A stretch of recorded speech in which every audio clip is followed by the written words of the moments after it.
Hello my dear friends and welcome to SS classes. तो हमारी science series चल रही कॉम्पिटिटिव एग्ज़ाम्स के लिए। I am Shubham. तो आज का हमारा टॉपिक है कोलिजन एंड फ्रिक्शन। ओके, तो यदि आपको क्लास अच्छी लगती है तो आप इस चैनल को सब्सक्राइब कर सकते हैं एंड लाइक करें एंड शेयर भी करें। यदि आपको क्लास अच्छी लगती है तो लाइक करें, अदरवाइज़ डिसलाइक करें। और डिसलाइक क्यों कर रहे हैं ये आप कमेंट बॉक्स पे कमेंट करके बताएं। ओके, तो डिस्कस करते हैं। आज का हमारा टॉपिक है कोलिजन एंड फ्रिक्शन। हमने डिस्कस किया था कोलिजन को प्रीवियस क्लास में। ओके, यहाँ से देखते हैं। हमने डिस्कस किया था कोलिजन के बारे में। तो कोलिजन क्या होता है कि जब भी दो बॉडी है हमारी, यदि तो दो बॉडी क्या है, यदि ये वेलोसिटी यू से मूव कर रही है और ये वेलोसिटी बी से मूव कर रही है, तो इनमें तो ये और इसका मास यदि m1 मास यदि सपोज करें, इसका m2 मास सपोज करें, तो इसमें मास की वजह से और वेलोसिटी की वजह से क्या होगा, मोमेंटम होगा। Okay, momentum and kinetic energy भी होगी। ओके, तो जब भी ये एक दूसरे को कोलाइड करेंगे, यदि इंट्रैक्ट होगी बॉडी, तो ये क्या होंगी, मोमेंटम एंड काइनेटिक एनर्जी दोनों ट्रांसफ़र होंगे। इसी प्रोसेस, इसी फिनोमेना को हम क्या बोलते हैं, कोलिजन बोलते हैं।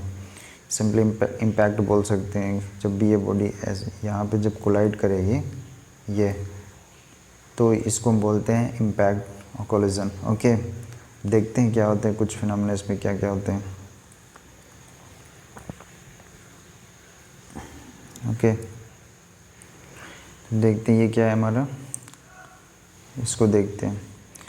Elastic impact. अब इलास्टिक इम्पैक्ट क्या होता है इसके बारे में बात करते हैं। क्या है, if the collision between the two particles is perfectly elastic, the deformation impulse P D integration of P D T is equal and opposite to the restitution impulse. Okay, ये क्या है, हमारा फोर्स है।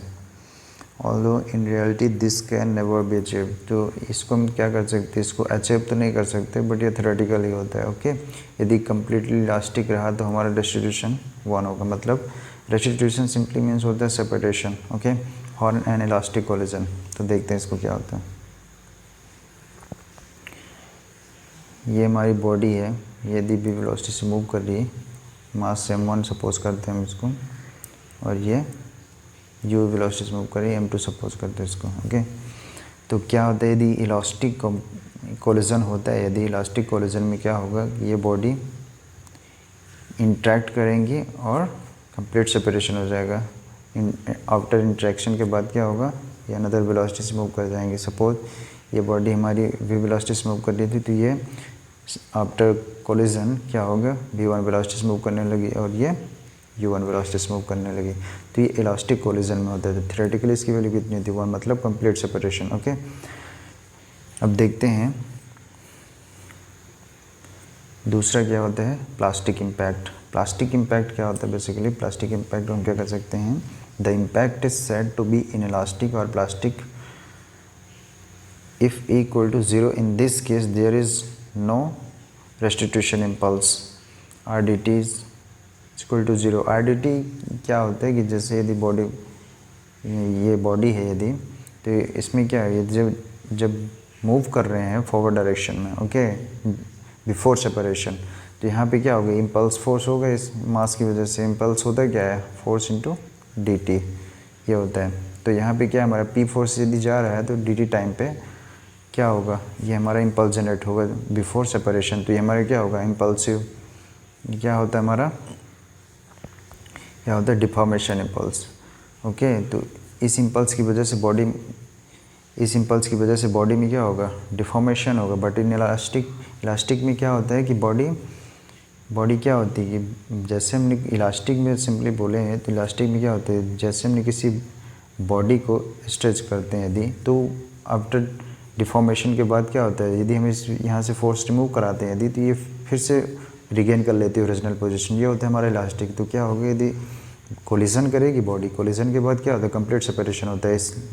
इसके लिए ई की वैल्यू क्या होती है, 1 होती है। तो ये हमारा क्या होता है, PDT, PDT क्या होता है हमारा डिफॉर्मेशन इम्पल्स, बट यहाँ से PDT हमारा हो गया P इंटू DT इंटीग्रेशन, ये हमारा क्या हो गया deformation impulse, okay deformation impulse. और आफ्टर सेपरेशन, सेपरेशन के बाद क्या होगा, ये कोलाइड करेंगे, तो कोलाइड के बाद क्या होगा, सेपरेट करेंगे, तो जो सेपरेशन होता है, तो सेपरेशन क्या होता है हमारा RDT, इसको बोलते हैं रेस्टिट्यूशन इम्पल्स, ओके ये होता है ये चीज़। तो प्लास्टिक इम्पैक्ट में क्या होता है, प्लास्टिक इम्पैक्ट में क्या होता है कि जो बॉडी है ये स्टिक कर जाती है, ये प्लास्टिक इम्पैक्ट में क्या होगा, ये कुछ ऐसा शेप दिखेगा, ऐसे शेप दिखेगा आपको, ये क्या होगा स्टिक कर गई, तो फाइनल वेलोसिटी क्या होगी, फाइनली क्या करेंगे ये सेम वेलोसिटी से मूव करेंगे। यदि इनिशियल वेलोसिटी यदि हम इसकी v मान लें और इनिशियल वेलोसिटी यदि u मान लें, तो इससे क्या होगा आफ्टर इम्पैक्ट के बाद सेम वेलोसिटी से मूव करेंगे, ओके ये होता है हमारा प्लास्टिक इम्पैक्ट। इसमें ई की वैल्यू कितनी होती है 0 थ्योरेटिकली, बट ये अचीव नहीं कर पाते, ओके इसलिए रेस्टिट्यूशन की वैल्यू क्या होती है 0 to e less than 1, okay ये हमारा 0 की वैल्यू, ई हमेशा इसी रेंज पे लाई करता है, थ्योरेटिकली अचीव नहीं कर सकते हम, अचीव कर लेते हैं बट प्रैक्टिकली अचीव नहीं कर सकते इसको, ओके तो ये है हमारा प्लास्टिक इम्पैक्ट। नेक्स्ट देखते हैं क्या है, ये है हमारा कोएफिशिएंट ऑफ रेस्टिट्यूशन। तो कोएफिशिएंट ऑफ रेस्टिट्यूशन क्या होता है, इसको हम ई से रिप्रेजेंट करते हैं, तो ये होता क्या है, it is the ratio of relative velocity of the particles separation just after impact to the relative velocity of the particles approach just before impact, okay तो हमारा यदि हम इसको रिप्रेजेंट करें तो ई क्या होगा, ई हमारा होगा velocity of separation, velocity of separation to the ratio of velocity of approach, okay तो वेलोसिटी ऑफ सेपरेशन यदि देखें हम, तो वेलोसिटी ऑफ सेपरेशन क्या होता है, velocity of separation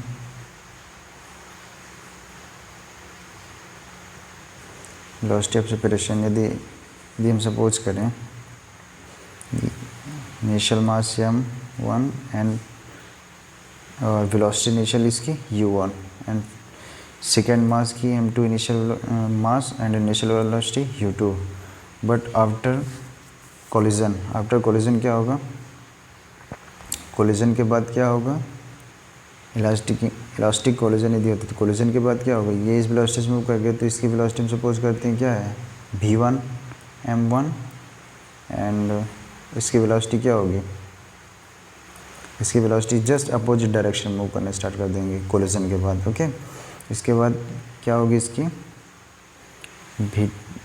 v2 and m2, तो हमारा जो क्या होगा कोएफिशिएंट ऑफ रेस्टिट्यूशन जो होगा, तो वेलोसिटी ऑफ सेपरेशन क्या होगा v2 माइनस v1, ओके तो जो हमारा फाइनल वेलोसिटी क्या होगी इसकी ज़्यादा होगी, और जो वेलोसिटी ऑफ अप्रोच हमारा क्या होगा इनिशियल वेलोसिटी इसकी ज़्यादा होगी, तो u1 माइनस u2, तो ये हमारा क्या होता है coefficient of restitution, okay for elastic collision. E की वैल्यू कितनी होगी 1, okay and for inelastic collision equal to 0 and the value of E lies between 0 to 1, इसको आपको याद रखना है, ओके ये हमारा था कोएफिशिएंट ऑफ रेस्टिट्यूशन, ओके ये अब नेक्स्ट डिस्कस करते हैं centre of gravity, centre of mass and centroid of body, okay तो देखते हैं इसको क्या होता है। तो ये सेंटर ऑफ ग्रेविटी को हम डिफाइन करें तो क्या होता है, a body is composed of an infinite number of particles of differential size and so if the body is located within a gravitational field then each of these particles will have a weight the small particle को देखें dw. Okay, these weights will form an approximately parallel force systems and the resultant of this system is the total weight of the body which passes through a single point is called the center of gravity. देखते हैं इसको क्या होता है. Okay, यदि हम suppose करें ये हमारा कोई बॉडी है. ओके, इसमें देखें इनफाइनाइट नंबर ऑफ पार्टिकल्स हैं. Okay, infinite number of particle. अब ये अर्थ ग्रेविटेशनल फील्ड में यदि लाई कर रही है तो इनमें क्या होगा, ग्रेविटेशन फोर्स भी एक्ट करेगा.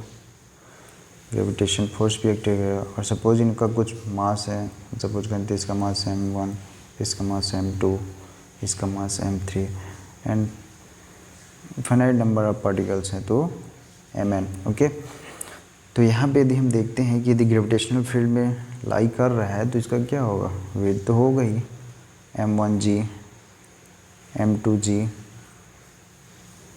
m1g, m2g, m3g. ओके, ये क्या होंगे, इसके वेट होंगे same as mm g. Okay, gravitational तो सभी के लिए सेम ही होगा. ओके, तो ये हमारा क्या होगा, स्मॉल. यदि सिंगल पार्टिकल के लिए बात करें, यदि हम सपोज करें इसका वेट, तो इसका वेट यदि हम स्मॉल पार्टिकल्स के लिए कंसीडर करें तो इसका स्मॉल वेट क्या होगा, dw.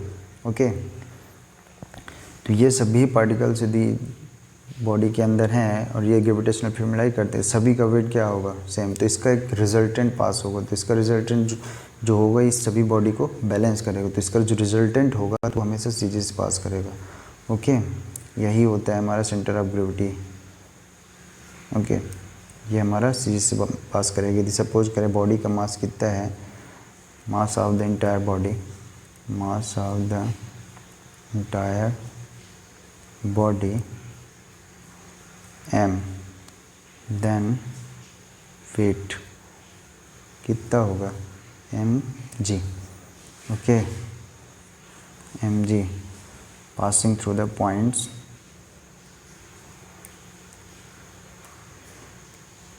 passing through the points called center of gravity. Okay, ये हमारी सेंटर ऑफ ग्रेविटी की डिफिनेशन होगी. ओके,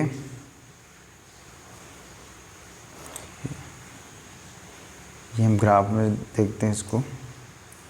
ग्राफ में क्या, यदि हमारी ये जेड एक्सिस है, ये हमारा एक्स एक्सिस है एंड ये हमारा ये बाई एक्सिस है हमारा. ओके, और ये हमारा प्लेन है, ये हमारा बॉडी है. तो यदि हम 3D पे देखें यदि, तो ये हमारा क्या होगा, एक्स बार. इसको हम जब भी निकालेंगे तो X bar and Y bar.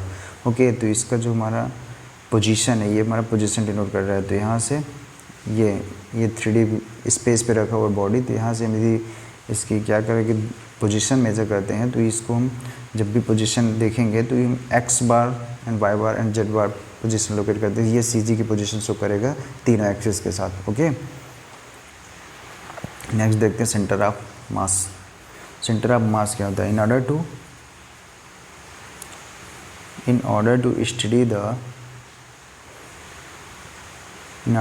study the dynamic response or accelerated motion of a body, it becomes important to locate the body center of mass. Okay, देखते हैं क्या. तो यदि हम लोकेट करें दी बॉडी सेंटर ऑफ मास को, कैसे locate करेंगे, मैथमेटिकल रिप्रेजेंटेशन इसका. यदि निकालते हैं तो X bar equal to small X bar, जिसको यदि हम कैपिटल एक्स बार करें तो small X bar dm divided by total mass. Okay, integration का मतलब क्या होता है, टोटल. तो यदि हम इसको लिखें सिंपली तो कैसे लिखेंगे, यदि एक्स बार हम निकालते हैं, यदि सेंटर ऑफ मास निकालते हैं तो कैसे पोजीशन मिलेगी हमको. तो पार्टिकल 1 का CG from x-axis. Okay, mass m1 and x2 m2 x2 plus x3 m3, similarly x4 m4 and then this xn mn divided by total mass m1 plus m2 plus m3 plus m4 plus mn total mass. ये हमारा CG। यदि हमसे position पूछता है कि find the position अब from the axis, तो ये हमें x बार मिल जाएगा। ये देखते हैं यदि z, y एंड x, यदि हम देखें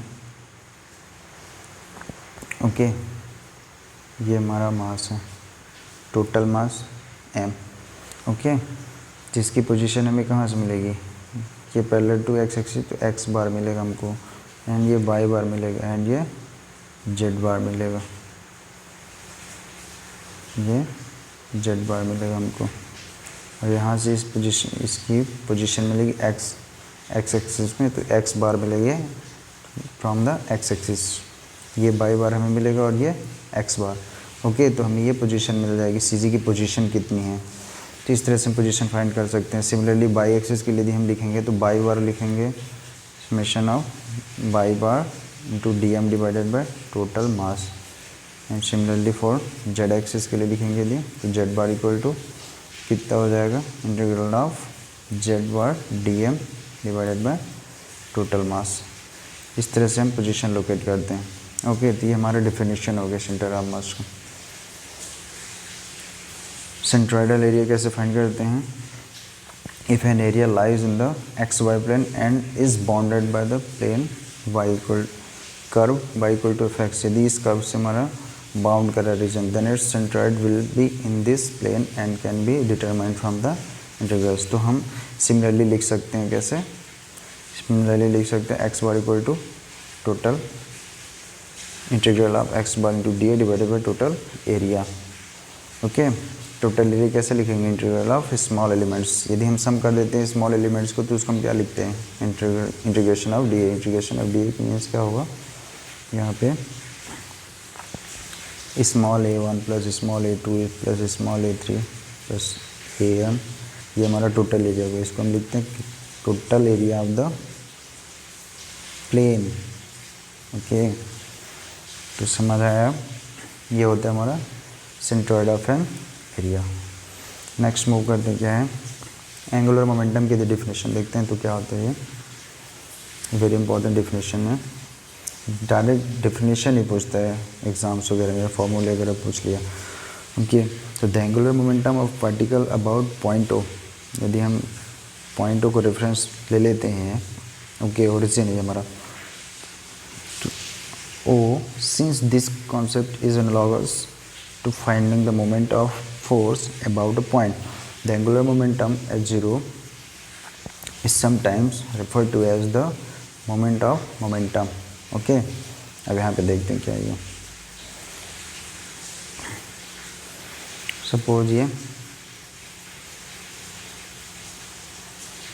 z, y and x axis है, तो यहाँ पे यदि हम देखें, यदि पार्टिकल है, ये इसका यदि मास m है एंड वेलोसिटी v से मूव कर रहा है, ओके, तो इसका मोमेंटम क्या होगा, mv, और ये हमारा क्या है, कोई पॉइंट है, रेफरेंस पॉइंट। तो यहाँ से इसकी यदि डिस्टेंस हम देखें, यदि तो यहाँ से ये परपेंडिकुलर डिस्टेंस पे है, ओके, डिस्टेंस कितनी d, तो हमारा एंगुलर मोमेंटम क्या होगा, एंगुलर मोमेंटम को क्या कैसे लिखेंगे, angular momentum h0 equal to mv into D. तो सिंपली हम इसको बोल सकते हैं angular momentum is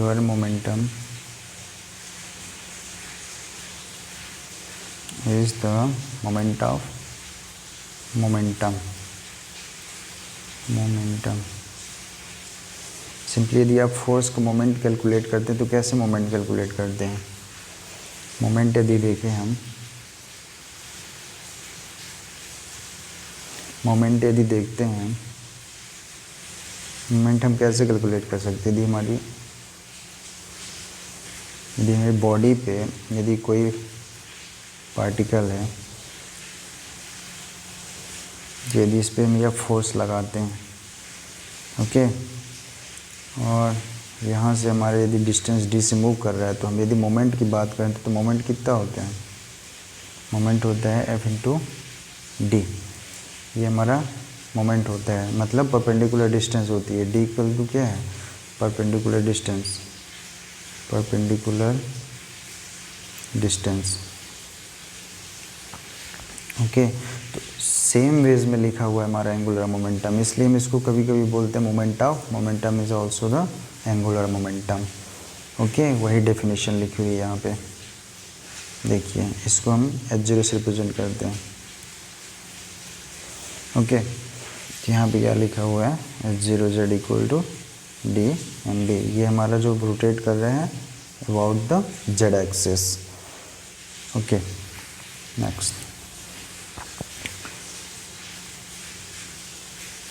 next move करते हैं हम फ्रिक्शन फोर्स पे यदि आते हैं हम, तो फ्रिक्शन पे बात करते हैं तो क्या होता है ये? देखिए ये बहुत इंपॉर्टेंट टॉपिक है ये फ्रिक्शन। तो देखते हैं क्या होता है। Friction is a resistance to the relative motion between the two objects in contact in case of solid objects और the body and its surroundings. In case object is moving in fluid, actually when two objects are kept in contact, a reaction force R acts between the two objects as shown in figure, okay. This reaction force R has two components, ये सब लिखा हुआ है, हम आपको समझाते हैं क्या होता है, ओके। मूव करते हैं फ्रिक्शन फोर्स पे। फ्रिक्शन क्या होता है? अब आप देखते हैं यदि हम बॉडी को, यदि बॉडी सरफेस पे रखी हुई है तो हमें उसे मूव कराने के लिए कुछ फोर्स लगाना पड़ता है, ठीक है। चलिए फोर्स लगाते हैं, इस पर कितना फोर्स लगाते हैं। सपोज हमने पहले लगाया 10 न्यूटन, ओके। तो बॉडी क्या हुई? हिल नहीं रही है अभी, हमने लगाया 10.2 न्यूटन, अभी भी कुछ नहीं हुआ इसको। इसके बाद मैंने फोर्स फिर बढ़ाया, इसके बाद फोर्स मैंने बढ़ाया, कितना करा मैंने फोर्स? 11 न्यूटन। बॉडी मूव करना स्टार्ट कर दी गई, ओके। यदि हम इस पर बात करें तो इस पर लिमिटिंग फ्रिक्शन हमारा कितना था? लिमिटिंग फ्रिक्शन हमारा कितना था? यदि हम देखें कि इसको हमको मूव कराने के लिए जो हमें 11 न्यूटन का फोर्स लग रहा है, तो यहाँ पे हमें 11 न्यूटन फोर्स क्यों लगा? 10.2 पे क्यों नहीं मूव करा इसने? तो 11 न्यूटन फोर्स लगाने पर ये मूव कर रहा है, इट मीन्स हमारा क्या है? कोई अपोजिशन भी अपोज भी कर रहा है इसका, मतलब 11 न्यूटन के बाद यदि 11.1 न्यूटन भी लगाते हैं तो बॉडी मूव करना स्टार्ट कर देती है। तो मतलब 11 न्यूटन क्या हमारा? ये लिमिटिंग फ्रिक्शन है। तो जो हमारा 11 न्यूटन है तो ये हमारा क्या हो गया? फ्रिक्शन को वियर करने के लिए हमारा ये इतना फोर्स लग गया। 1 न्यूटन तो हमारा जो फोर्स लगा वो मूव कराने के लिए लगा, समझ आया? तो क्या होता है? यही होता है हमारा फ्रिक्शन, मतलब जो हमारा बॉडी है उसके ऑलवेज अपोजिट डायरेक्शन में फोर्स एक्ट करता है, उसी को हम कहते हैं फ्रिक्शन फोर्स। अब ये फ्रिक्शन फोर्स एक्ट क्यों करता है? फ्रिक्शन फोर्स एक्ट इसलिए करता है कि हमारा जो सरफेस है वो क्या होता है?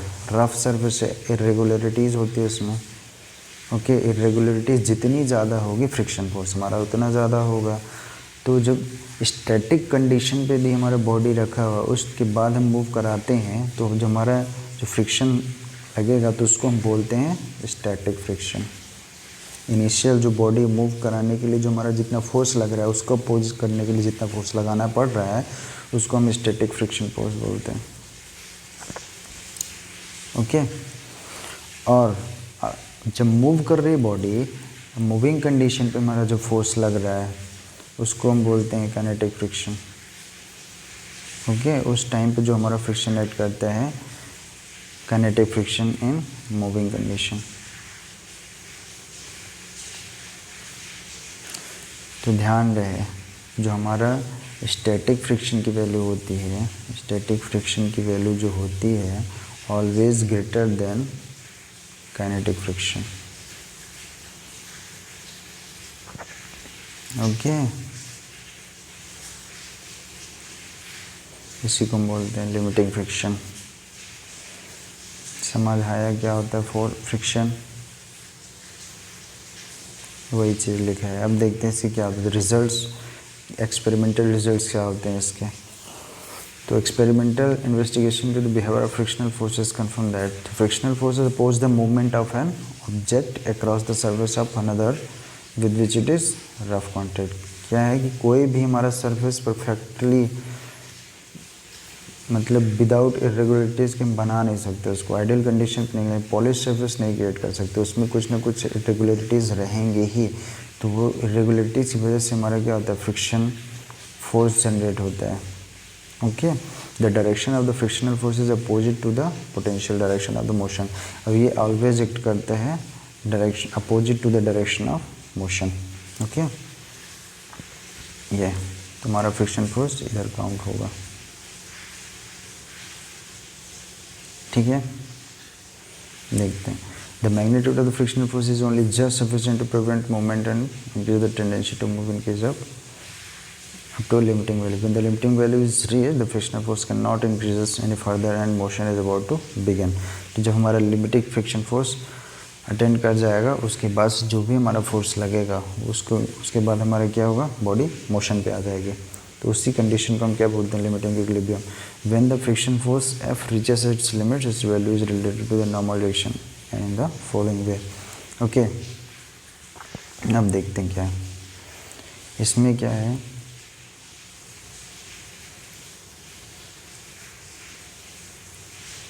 ये बॉडी है। अब क्या है कि यदि बॉडी का मास यदि हम वो करें, कंसिडर करते हैं यम, तो हमारा क्या होगा, जो हमारा वेट है बॉडी का वेट वो क्या है डाउनवर्ड डायरेक्शन में लगेगा। तो हमारा क्या आता है वेट। ओके, और जो हमारा अपोजिट डायरेक्शन में एक्ट करता है नॉर्मल रिएक्शन फोर्स एक्ट करता है। ओके, इसको यदि एन बोलें तो जो हमारा फ्रिक्शन फोर्स होता है म्यू एन। यहाँ पे म्यू एन क्या है हमारा, म्यू जो है हमारा कोएफिशिएंट ऑफ फ्रिक्शन है, कोएफिशिएंट ऑफ फ्रिक्शन। एन क्या है, नॉर्मल रिएक्शन। ओके, अब यहाँ पे देखते हैं। अब यदि बॉडी को कंसिडर करें हम, और यहाँ पे यदि हम इंक्लाइंड कोई फोर्स एक्ट कराते हैं, इंक्लाइंड कोई फोर्स एक्ट कराते हैं with the angle of theta, तो यहाँ पे जो हमारा रहेगा वेट तो रहेगा ही, नॉर्मल रिएक्शन भी होगा। तो यहाँ पे हमारा जो फ्रिक्शन फोर्स जनरेट हो, यहाँ पे दो कंपोनेंट आएंगे इसके। तो इसको हम लिखेंगे कैसे, कुछ बेसिक क्वेश्चन आ जाते हैं तो कैलकुलेशन में मिस्टेक्स होती है इस पर। तो इसको हम लिखेंगे कैसे, नॉर्मल रिएक्शन तो हमारा रहेगा ही, नॉर्मल रिएक्शन तो रहेगा, बट जो हमारा दो कंपोनेंट यहाँ से रिजॉल्व होंगे तो एक बनेगा F sine theta and F cos theta. तो जो हमारा एफ कॉस थीटा है ये हमारा किसको बैलेंस करेगा, तो हमारा जो टोटल नॉर्मल रिएक्शन फोर्स कितना आएगा, नॉर्मल रिएक्शन हमारा टोटल इतना लिखेंगे हम इसको एफ साइन थीटा। ओके, तो जो हमारा फ्रिक्शन की वैल्यू आएगी कितनी आएगी, mu N plus P sine theta F sine theta. ये हमारा बैलेंस करेगा किसको, एफ कॉस थीटा को। ओके, और ये हमारा एम जी होगा। एन की वैल्यू कितनी आएगी, एम जी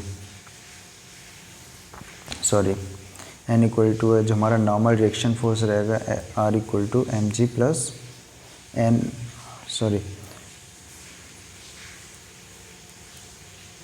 यहाँ पे जो हमारा रहेगा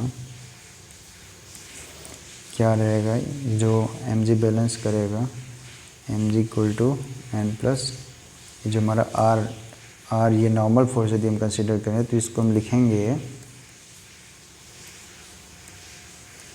normal force P sine theta equal to M G. N की वैल्यू कितनी आएगी, M G minus P sine theta, ये लिखेंगे हम इसको।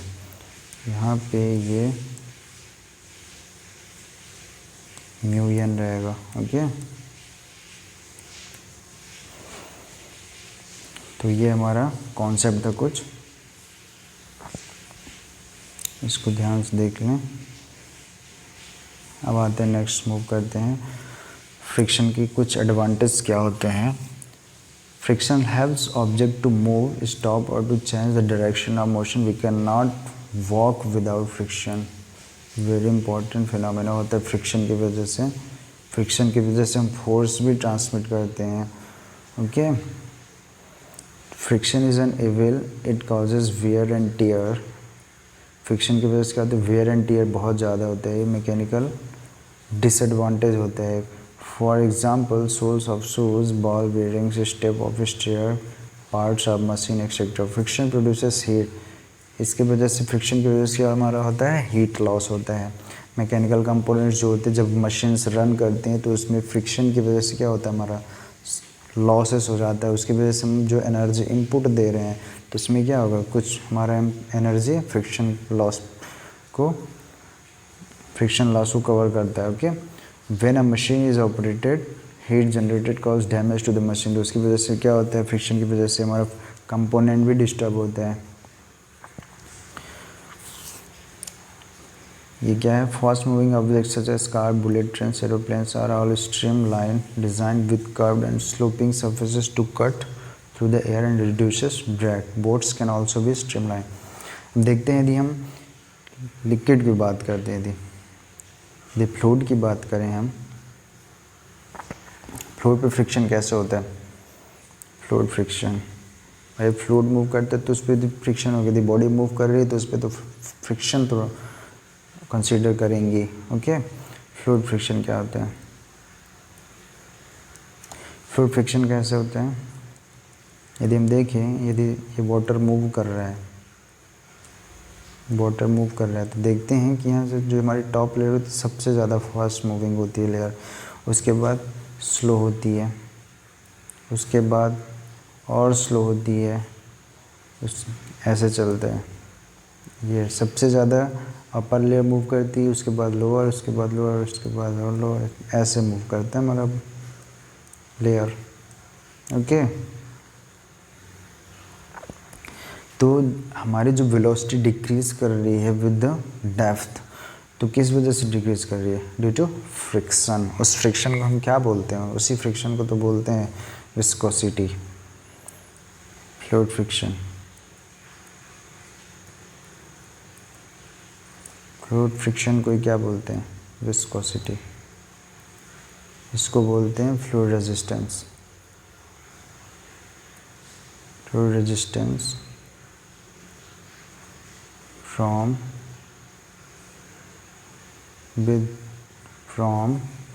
one layer to the adjacent layer।